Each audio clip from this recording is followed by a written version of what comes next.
For 13 days, the man who is now technically the supreme leader of Iran has not been seen, has not spoken, and has not appeared on any screen anywhere on earth. Not a video, not a photograph taken after March 8th, not a single second of footage. The Islamic Republic, a government built around the visible commanding authority of its supreme leader, has produced nothing. What was released on March 12th on Iranian state television was a still photograph of Mojtaba Khamenei and an anchor reading words attributed to him. That is it. That is everything the world has received from the man who now theoretically commands over 2,000 ballistic missiles, the Strait of Hormuz, the axis of resistance, and the third largest proven oil reserves on Earth. I want to tell you what that absence means. I want to tell you what was actually inside that statement. The specific word that stops the entire analysis cold, and that no headline version of this story has examined with the seriousness it deserves. And I want to tell you what the North Korea connection, the one that has been described in congressional testimony in a January 2025 CSIS report and in analyst assessments from RUSI, actually means for where this war goes next. Because this is not just a story about an injured cleric in an undisclosed location. This is a story about what happens to a nuclear-capable state when its command structure has been functionally decapitated. Its missile inventory has been cut from 2,500 missiles to somewhere between 1,000 and 1,200, and its most reliable reconstruction partner is a government in Pyongyang that has just publicly pledged its support. And what I found when I read the full text of that March 12th statement, not the summary versions, but the complete Iran International translation, is worse than any headline you have seen today. Hit subscribe and turn on notifications right now. This story is moving by the hour, and the next 48 to 72 hours will determine whether what we are watching is the beginning of a ceasefire negotiation or the beginning of the next phase of a war that President Trump has said could last over a month. When the next development breaks, you will want to already be here. Now, let me take you through exactly how we arrived at this moment, because the timeline is essential to understanding why every single development today carries more weight than it would have in isolation. 14 months ago, that is in January of 2025, the exile opposition group National Council of Resistance of Iran alleged publicly that the IRGC was developing long-range missiles under a classified program with ranges documented at up to 3,000 kilometers. The same month, a CSIS analysis published to their website reported that Iran was building nuclear-capable missiles using designs provided directly by North Korea. 12 months ago, the February 2025 President Trump reinstated the maximum pressure campaign and wrote a personal letter to Ali Khamenei demanding new nuclear negotiations. The letter carried an implicit threat: reach a deal or face serious military consequences. Khamenei received the letter. Iran responded with regional diplomacy, not with acceptance. 9 months ago, June 2025, the first 12-day war between Israel and Iran occurred. In those 12 days, Israel and the United States destroyed approximately 2/3 of Iran's ballistic missile launchers and between 1/3 and 1/2 of Iran's entire missile stockpile. Iran went from an estimated 2,500 missiles to somewhere between 1,000 and 1,200. The IRGC did not stop. It began rebuilding within weeks. 4 months ago, late October and November 2025, RUSI senior research fellow Antonio Giustozzi published an assessment stating that North Korea had intensified cooperation with Iran on ballistic missile designs, and that there were what he described as persistent rumors within the Revolutionary Guards of Pyongyang cooperating on warhead design. 3 weeks ago, on February 6, 2026, American and Iranian negotiators met indirectly in Muscat, Oman, mediated by Oman's Foreign Minister Badr bin Hamad al-Busaidi. The talks collapsed. Trump's envoy Steve Witkoff later said the Iranians tried to strong-arm the U.S. team and boasted about having deceived international monitors. 2 weeks ago, February 27, 2026, U.S. embassies began evacuating from Tehran. The State Department declared Iran a state sponsor of wrongful detention. According to the White House, Iran rejected a final American offer: a civilian nuclear program with American investment in exchange for dismantling its weapons infrastructure completely. Then, on the morning of February 28, 2026, the announcement. Operation Epic Fury began at approximately 2 a.m. Tehran time on February 28th. Israel dropped 30 bombs on Khamenei's compound. United States B-2 Spirit stealth bombers hit nuclear and command facilities simultaneously across 24 Iranian provinces. In the first 48 hours alone, the United States struck over 1,250 targets. Among the dead, Ayatollah Ali Khamenei, the supreme leader, Defense Minister Aziz Nasirzadeh, IRGC Commander Mohammad Pakpour, Armed Forces Chief of Staff Abdolrahim Musavi, Iran's top security advisor Ali Shamkhani, what Israel called a majority of Iran's most senior military leadership, gone in the opening hours. 6 American service members have been killed in the operation so far in a retaliatory Iranian strike on a U.S. facility in Kuwait. As of today, March 14th, 2026, the war is in its 14th day. B-1 bombers are landing at RAF Fairford in Gloucestershire, having just returned from missions over Iran. And the man who is supposed to be leading the Iranian response has not been seen by anyone outside a small circle of IRGC security personnel since the night his father was killed. I want to spend time now on the specific document that every other outlet has referenced and none have actually read thoroughly. That document is the March 12th, 2026 statement attributed to Supreme Leader Mojtaba Khamenei, published in full English translation by Tasnim News Agency, which is run by the Islamic Revolutionary Guard Corps, and cross-verified by Iran International's translation, published at approximately 6 p.m. Tehran time on March 12th. This is the first, and as of this recording, the only statement attributed to him since his appointment on March 8th. The opening section of the statement is what every outlet covered. He praised Iran's armed forces. He vowed vengeance for what he called the blood of martyrs. He thanked the Houthis in Yemen, Hezbollah in Lebanon, and armed groups in Iraq for their solidarity, standard wartime language, standard regime framing.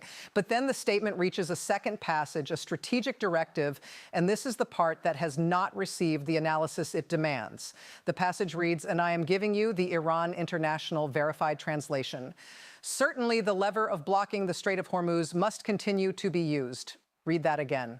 Not the Strait of Hormuz must be blocked. Not the threat of closing the strait must be maintained. He used the word lever. He used it deliberately, and I'm going to explain to you exactly what that word choice tells us about where this war is actually going.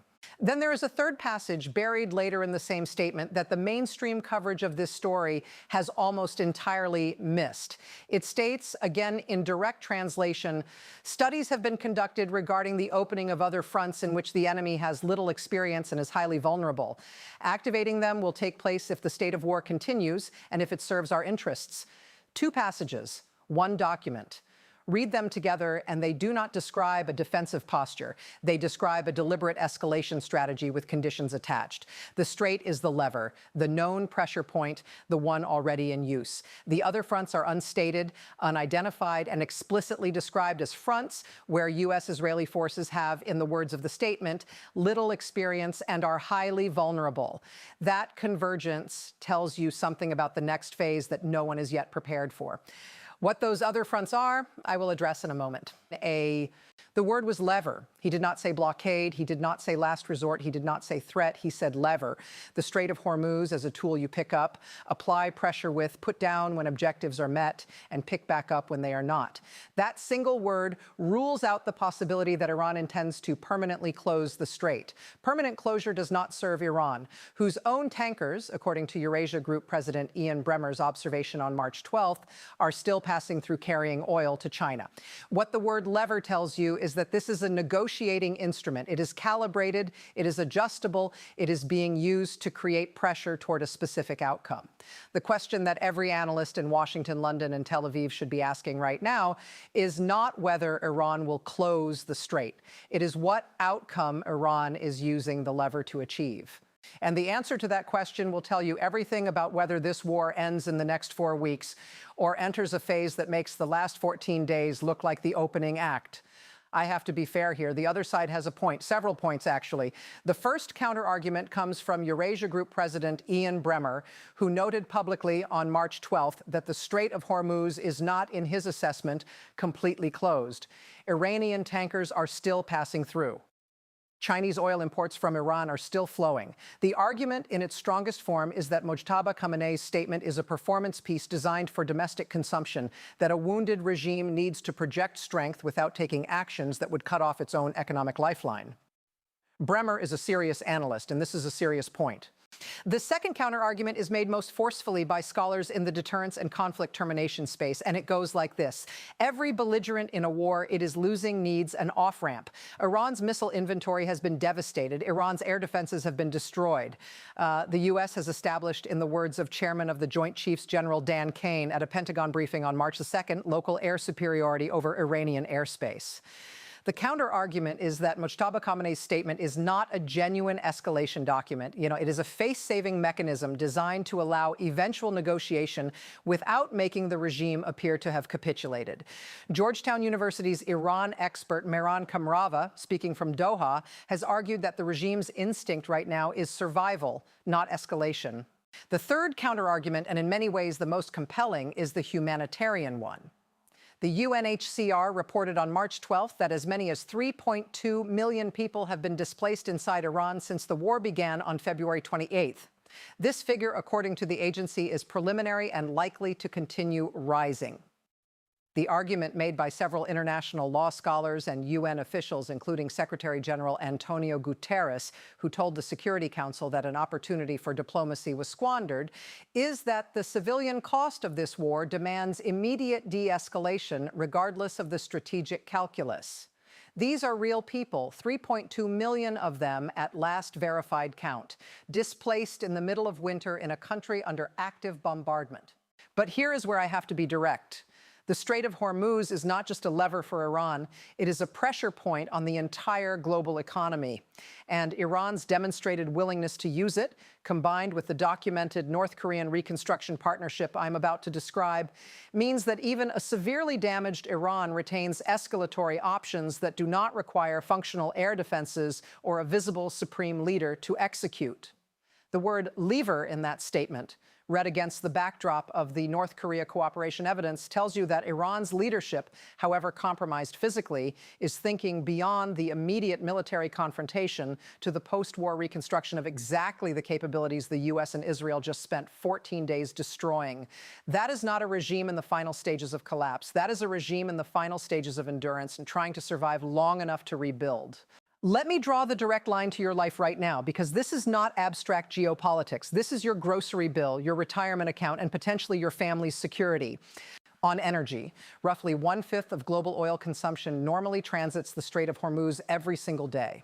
The IEA and its 32 member states, in what the agency called the largest strategic reserve release in its history, agreed on or around March 12th to release 400 million barrels from emergency stockpiles.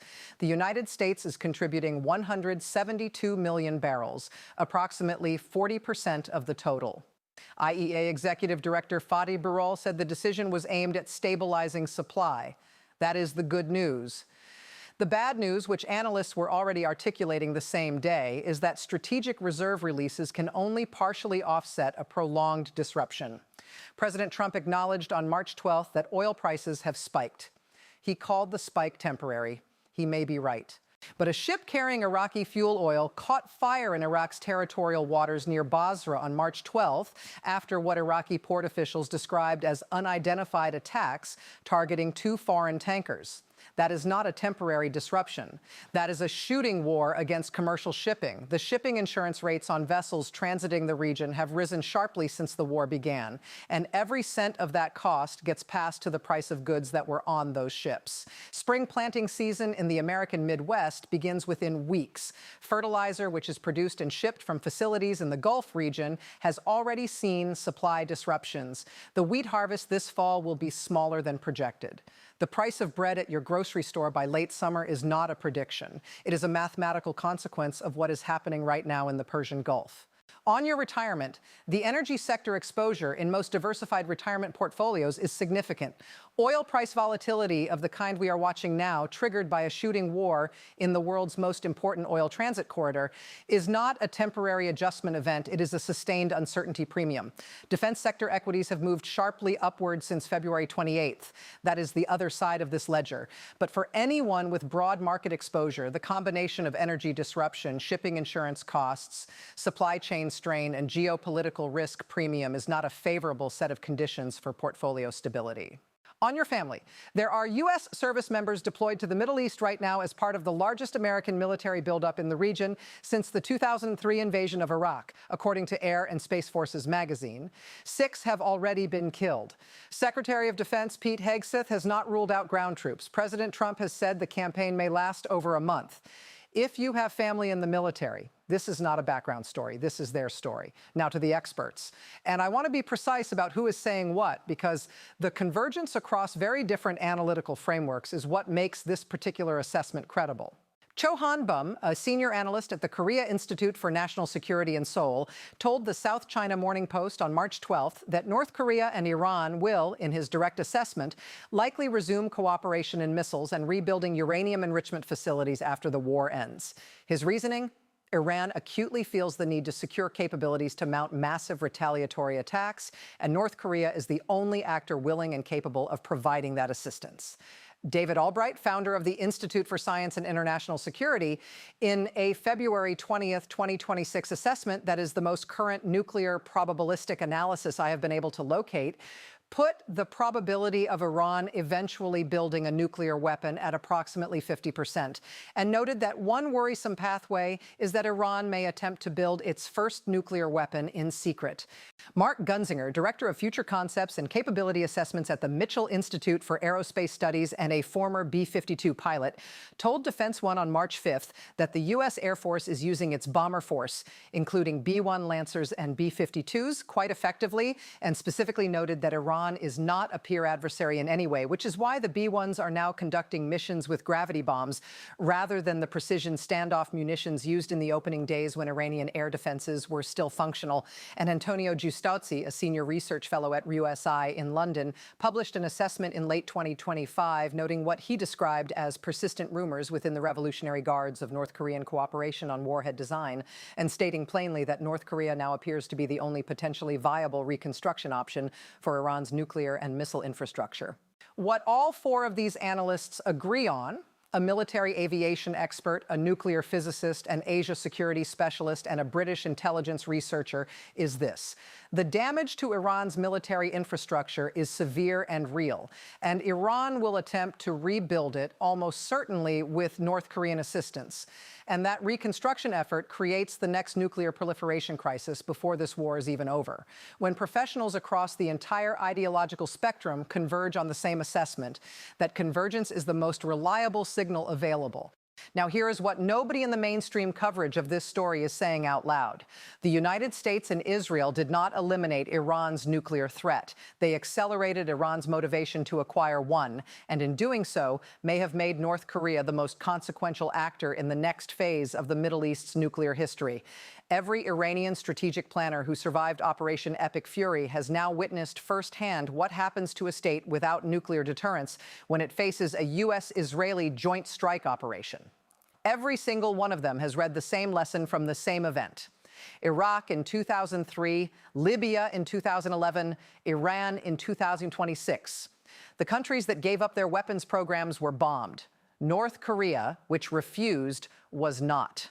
The specific evidence that makes this inarguable is the January 2025 CSIS report documenting that Iran was already building nuclear-capable missiles using North Korean designs before this war started, combined with Giustozzi's RUSI assessment that North Korean-Iranian warhead cooperation was already being discussed inside the IRGC, combined with North Korea's public expression of support for Mojtaba Khamenei's appointment this week. Pyongyang does not issue statements of solidarity with random governments. It issues them strategically when it has interests to protect. North Korea issued one this week. That is not a diplomatic courtesy. That is a marker. The closest historical parallel to what we are watching is not the 2003 Iraq War. It is the period between September 1998 and May 1998, and I am deliberately reversing that chronology. That is, the period leading up to Pakistan's nuclear test. In 1998, Pakistan faced an India that had just conducted nuclear tests. Islamabad calculated that its conventional military inferiority vis-à-vis India could only be addressed through nuclear deterrence. Pakistan conducted 5 tests on May 28, 1998, and 2 days later tested a compact warhead. The structural logic was identical to what Iran is now experiencing. A state that has just watched its conventional military infrastructure get destroyed by a superior force, led by a leadership that now believes its survival depends on acquiring the one capability that would make a repeat of what just happened strategically irrational for any adversary to attempt. Pakistan needed 15 years to develop compact warheads.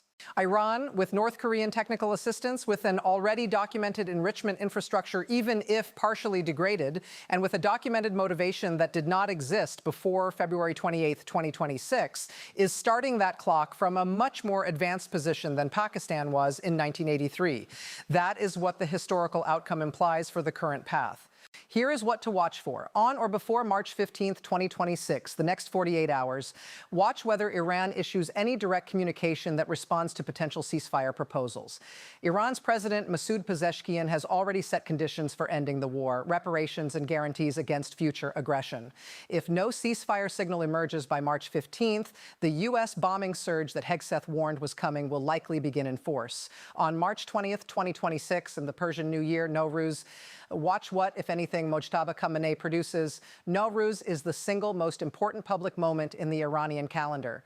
If the supreme leader does not appear in any format, video, audio, or public ceremony by March 20th, 2026, that absence is not logistical.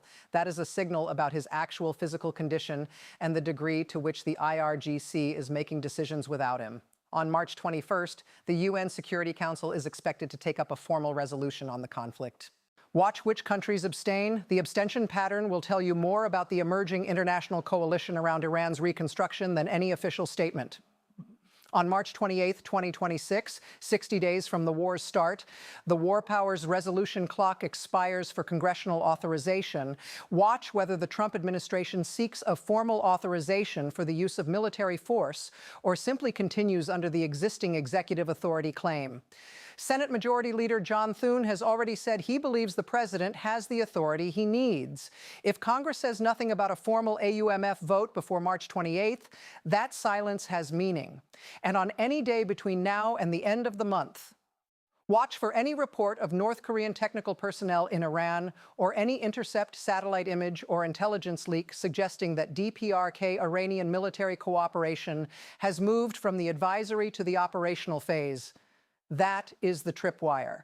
That is the development that transforms this from a bilateral U.S.-Iranian war into a proliferation crisis that every government on Earth will have to respond to. Here is where things stand as of today. Saturday, March 14th, 2026, based on confirmed reporting. Operation Epic Fury is in its 14th day. The United States has struck over 2,000 targets inside Iran. B-1B Lancer bombers are now operating from RAF Fairford in the United Kingdom, with approximately 12 to 15 aircraft at the base conducting missions using JDAM-guided bombs after the degradation of Iranian air defenses. Iran's new supreme leader, Mojtaba Khamenei, was appointed on March 8th and has not appeared publicly in any video or audio format. His first attributed statement was read aloud by a state television anchor on March 12th. The statement included a directive to continue using the Strait of Hormuz as a lever of pressure and a reference to unspecified other fronts. North Korea has publicly expressed support for Mojtaba Khamenei. The IEA has authorized the largest strategic petroleum reserve release in its history. 3.2 million Iranians have been displaced. 6 American service members have been killed. What is not yet confirmed? The actual physical condition of Mojtaba Khamenei. Whether the statement attributed to him on March 12th reflects his own words and direction or the collective output of an IRGC Leadership Council operating in his name. Whether North Korean-Iranian military cooperation has crossed from the advisory and technology transfer phase to active wartime operational coordination, and whether the ceasefire conditions set by Iran's president represent a genuine opening for negotiation or a public relations framework designed to appear reasonable while the IRGC continues to prosecute the war. Here's the question I want to leave you with, and I want you to take it seriously. If the regime that Iran is now being governed by is not the visible, audible, present Mojtaba Khamenei, but rather an IRGC leadership structure using his name and his title to issue directives, At what point does the United States recognize that it is no longer negotiating with a government and begin dealing with the consequences of something much more unstable? There is no easy answer to that question, but the answer to it will determine every major development in this war for the next 30 days. Subscribe, turn on notifications. When the next development breaks, when Mojtaba Khamenei either appears or definitively does not appear by Nowruz, when the North Korea connection produces its next piece of documented evidence, when the ceasefire negotiation either opens or collapses, I will be here. Document by document, statement by statement, the way this story deserves to be covered.